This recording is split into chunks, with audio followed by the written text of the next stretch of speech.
Hey, what's up everyone? Welcome to a video that very few people will be interested in. Hey, so if you clicked on this video to watch it, congrats on being one of the special few. Some of you clicked on this because you're a fan of the band Fudge Tunnel, but those of you who are not, couple things. Number one, if you notice recently in my, some of my videos where you get to see more of my room, you notice that there's a new poster in the back of my room. And that is well, it's not new. It's an almost 30-year-old promotional poster for the Fudge Tunnel album Creep Diets. I guess this poster would have been from 1992, maybe 93, probably 92. And I was really happy to get my hands on one of those. At an affordable price in pretty damn good condition.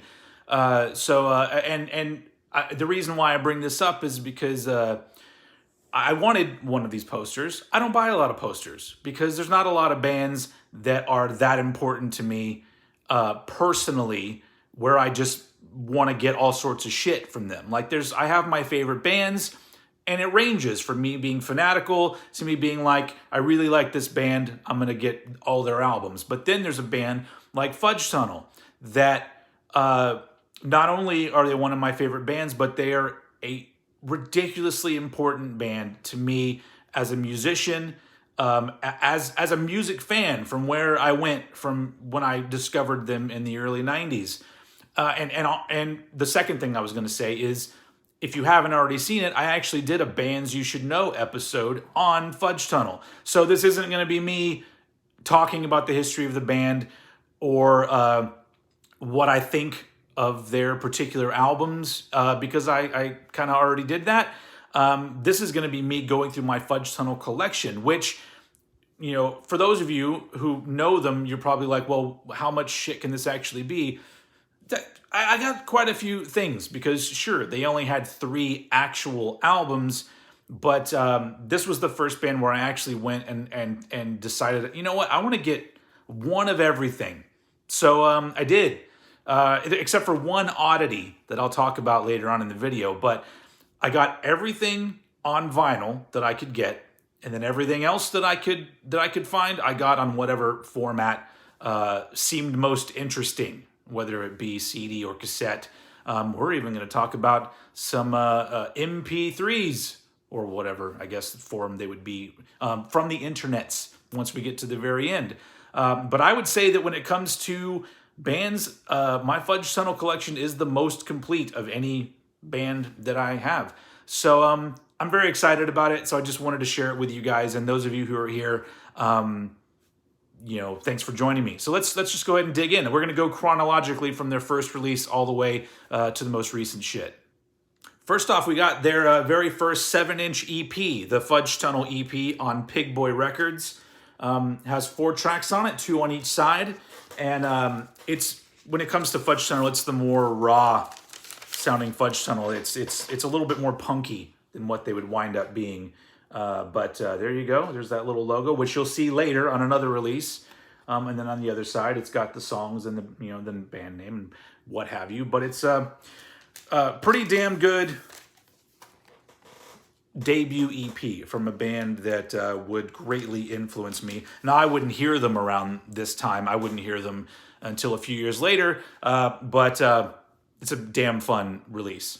Next up, it's their second EP. The Sweet Sound of Excess, also on Pig Boy Records. This time, not a 7-inch, a 12-inch EP. Also, just 4 songs. And so these first 2 releases, all these tracks will end up on a release that I'll show you later.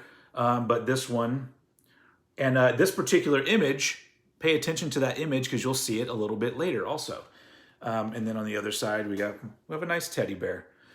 This sort of continues the sound that they were doing on the first EP, a little bit heavier. There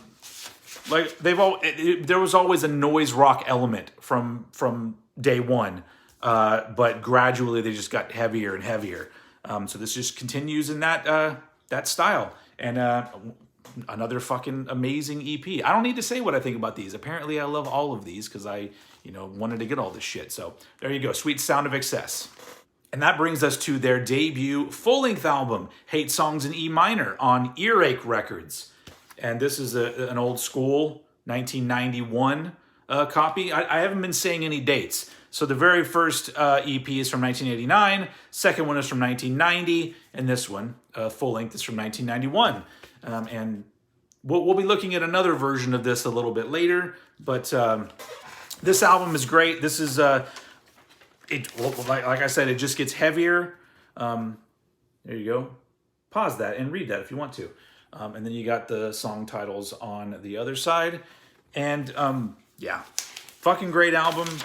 I feel like I'm probably already talking to Fudge Tunnel fans out there, so I don't really need to say much about it. This comes with an insert, which looks like this. And it's got, pictures of the dudes right there.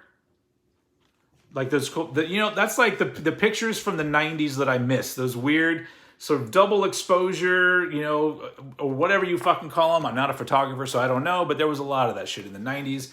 And then you have kind of like a little weird collage of all sorts of random article headlines and other shit, and it's very 1991. All right, let's move on. All right, now time for our first CD of the bunch.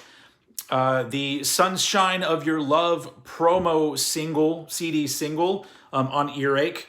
Clearly has Sunshine of Your Love, which is an edited version, which they did for the music video that they did for that. And then it's got the regular one, but in the middle we got Cat Scratch Fever, so clearly it's just a little single of cover tunes. And this one has the same on the inside as we saw in the insert for Hate Songs. But yeah. And yeah, they're interesting cover songs. The Sunshine of Your Love one is, I would rather listen to that one than the original song, I guess, and Cat Scratch Fever, because yeah, of course. Anyway, so yeah, there you go, the Sunshine of Your Love promotional single. Now moving into 1992 for their next EP, the Teeth EP on Earache Records. This one's, it's got re-recordings of 2 songs that were on Sweet Sound of Excess, and then 2 newer songs, Teeth and SRT. And it's, once again, it's fucking great. It's heavy, it's noisy, it's Fudge Tunnel. Let's take a look at the record here. Pretty minimal affair on this one.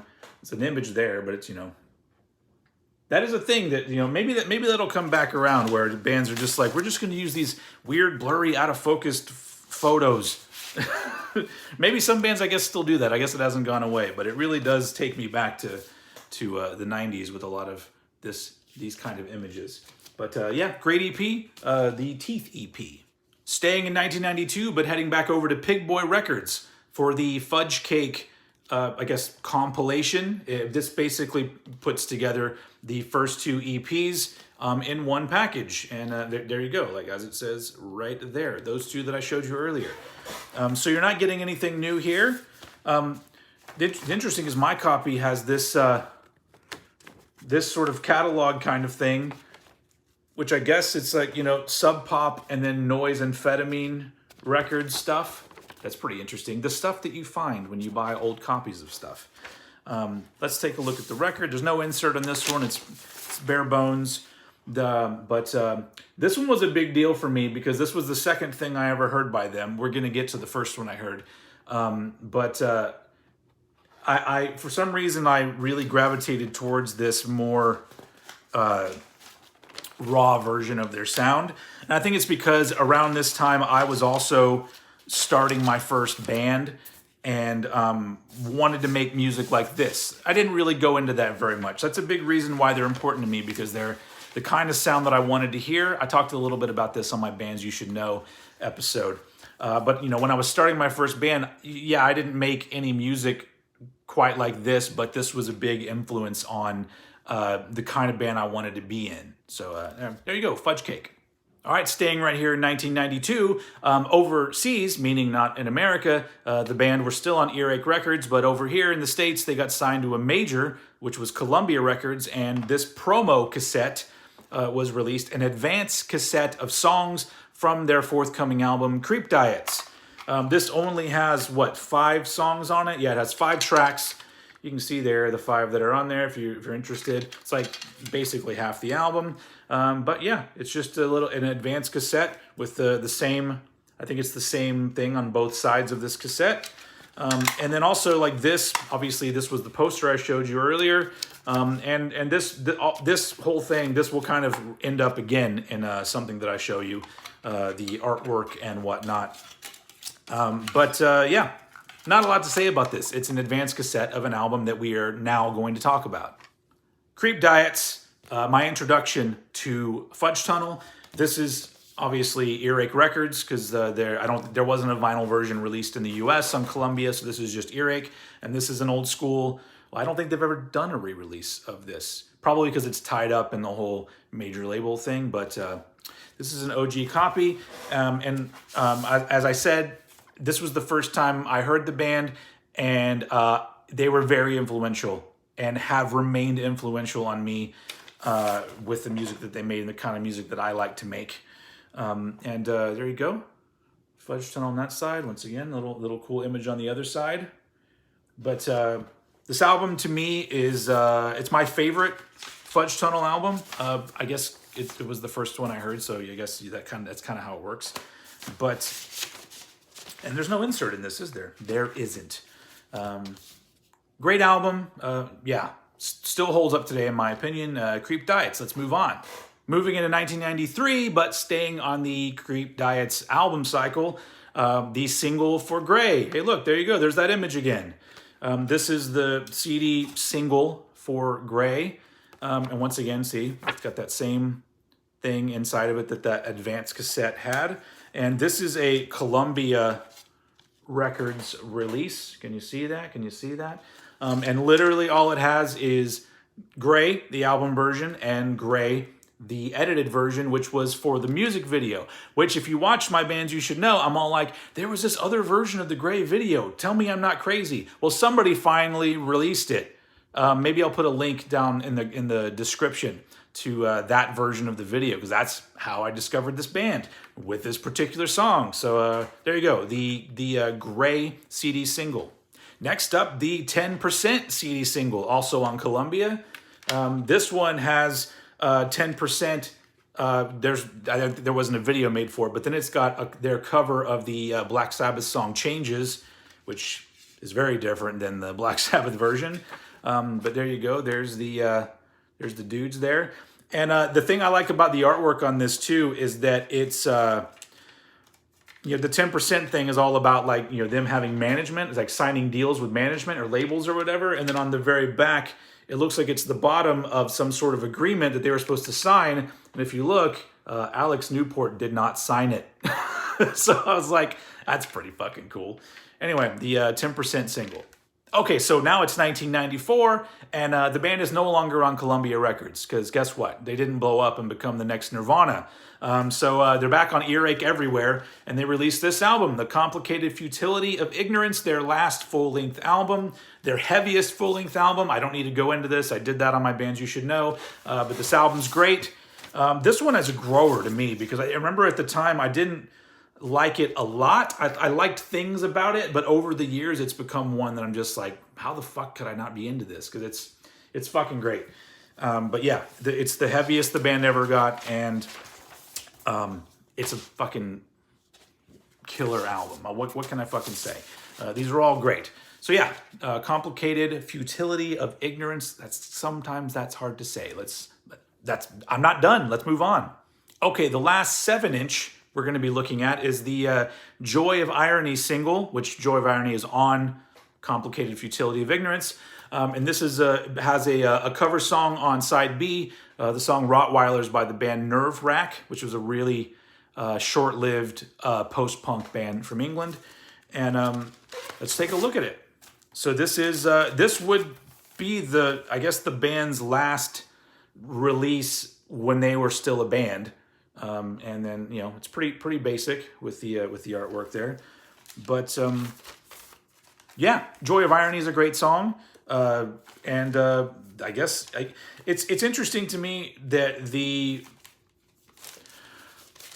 band hasn't lived on to have a reputation where a lot of people talk about them. It's weird to me to be doing this video knowing that even a year from now, if you look down at the view count, I doubt this will get over 500 views. I would love it if it did. This band needs more fucking exposure because they were amazing.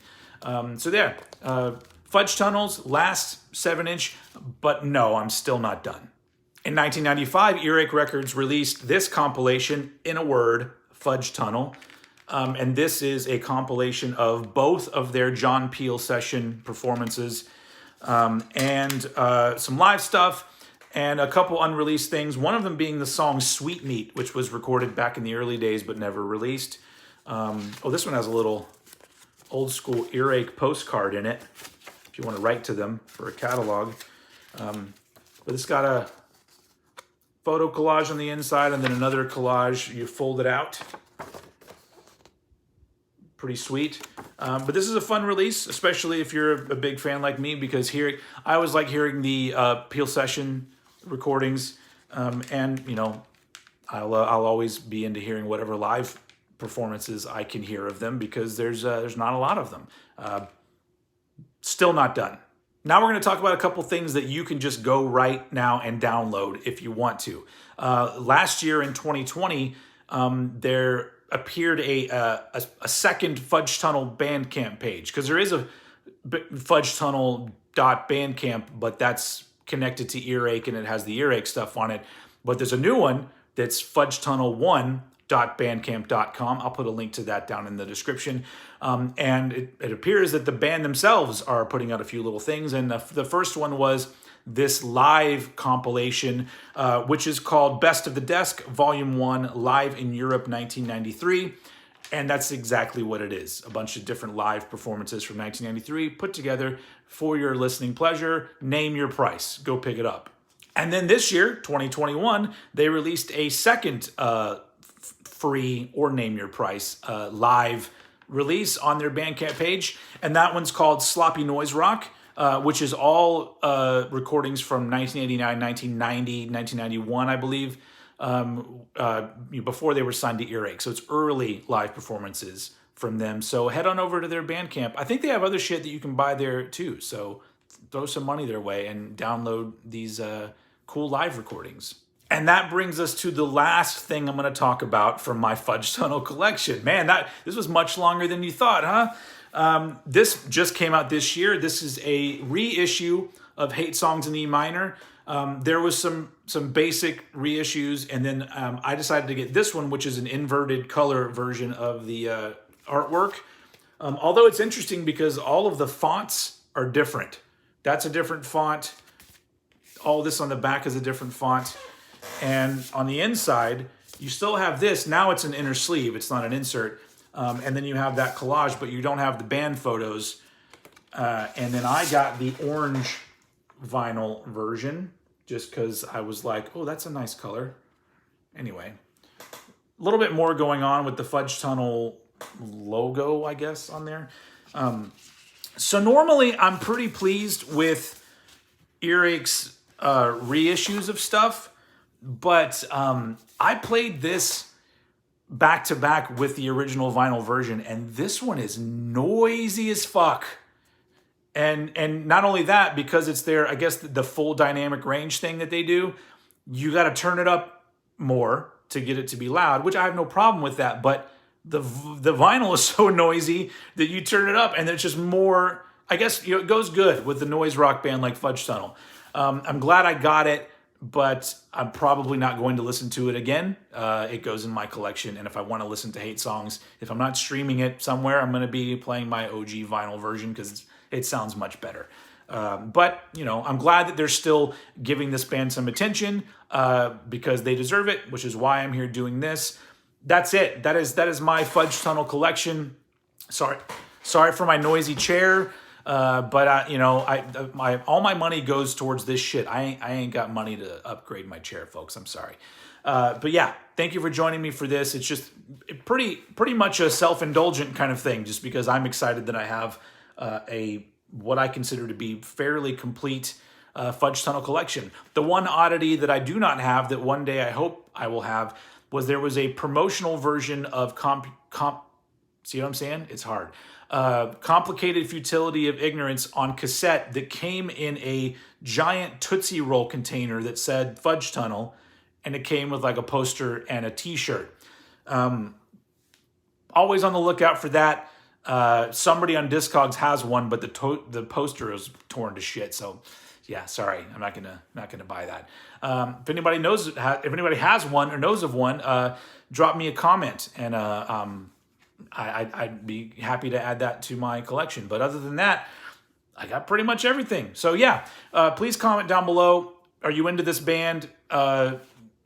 Is this new to you? Is this anything interesting at all? Either way, I thank you very much for watching and continuing to watch my shit. Like I said, if you're if you're one of the ones that watch this video, you're fucking awesome. But if you made it all the way to now, you are like elite level viewer of Old Head. So I thank you, and that's all I got for today. I will see you all again very soon.